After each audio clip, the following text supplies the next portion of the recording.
Okay, folks, so here we are, part 5 of our Chrysler 2.7 liter timing breakdown.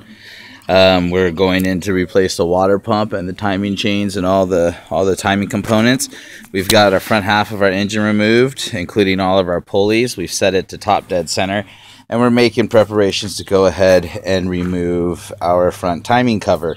Now, I've been able to do this by simply just kind of moving the condenser out of the way. It does have some flex line there, and I've been able to avoid having to discharge the AC, costing any unnecessary money. However, I may end up doing it anyways to go ahead and see if I can straighten this condenser out because it's been smacked in a car wreck.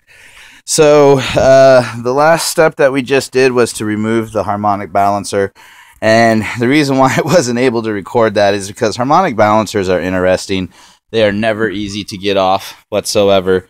So after what's been about 2 hours of wrestling, I ended up using my large gear puller, also known as a jaw puller, and I was able to pull my harmonic balancer off.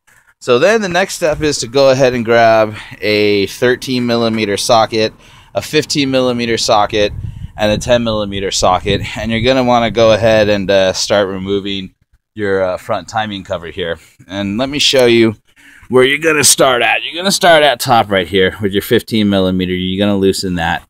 And if you're not careful and if you don't do this correctly, you will crack this timing cover and you'll have to replace it. So once you loosen this one, go ahead and then swap out to your 13 millimeter and start from the center and just start working your way out in a zigzag pattern until you've got them all done. And you're going to have to swap between a 13 millimeter and a 10 millimeter. And make sure that you got all of your bolts, even the ones that are covered in grease and oil. You're going to have to do some searching. So you've got 1, 2, 3, 4, 5, 6, 7, 8, 9, 10 bolts on the outside, 2 bolts on the inside with 1 major 15 millimeter bolt there. And you can see right here, they helped you out. These are going to be your pry points to try to get this timing cover off. So I'm going to pause it here. I'm going to go ahead and do that, and we will see the glory of the internal workings of this engine. Okay, folks. So now that we've got all of our bolts out, or what we believe to be all of our bolts out of our front timing cover, it is time to remove it so we can gain access to our water pump and our timing components.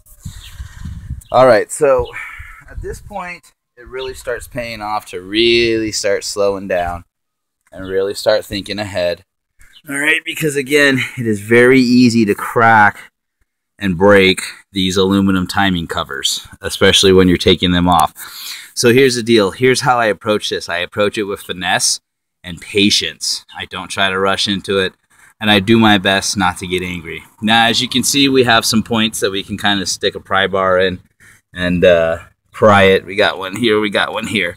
So that's all I'm going to do. I'm going to try to do this one-handed for you as I work the camera and just kind of show you. You know, there's no forcing to it or anything. Let's see, we just get that in there. Okay, it's already moving a little bit. Okay, you just, you know, it's an art. Not trying to rush anything or prove how good or fast we are. We're just taking it slowly.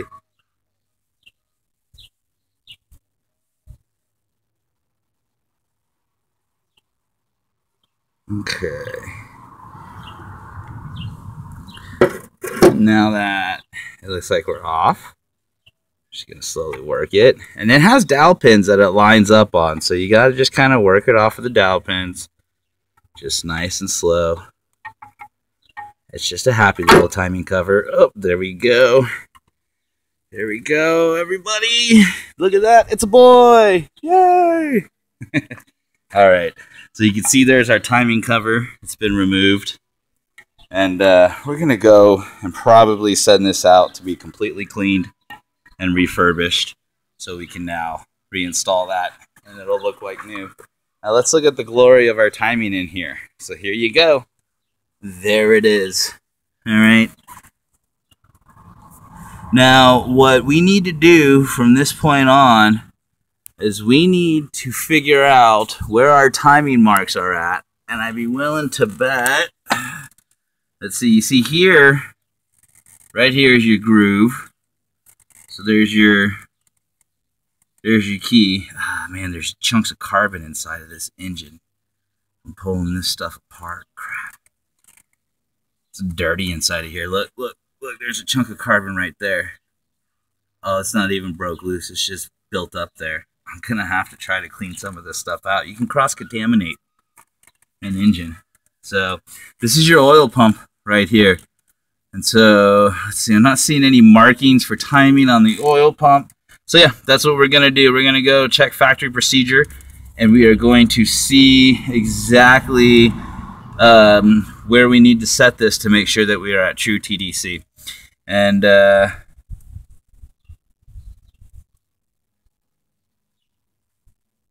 there you go. There's all the glory of that. All right, so I'm going to pause it, put my condenser back, so maybe you can get a better picture of this. Okay, so now that we got our condenser back in place, just kind of show you so where we're at, what this engine looks like. All broke apart and tore down.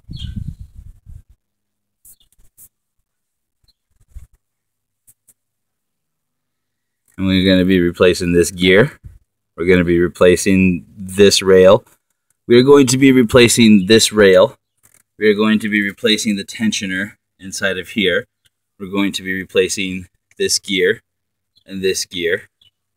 And we are going to be replacing secondary chains. We will be replacing primary chain. And we will be replacing water pump.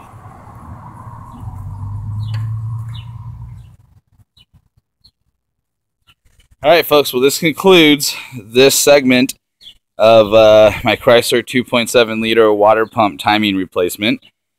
Please like and subscribe if you enjoy these videos or learn anything. Share if you're on Facebook. Once again, this is Matthew, your friendly neighborhood technician, signing off.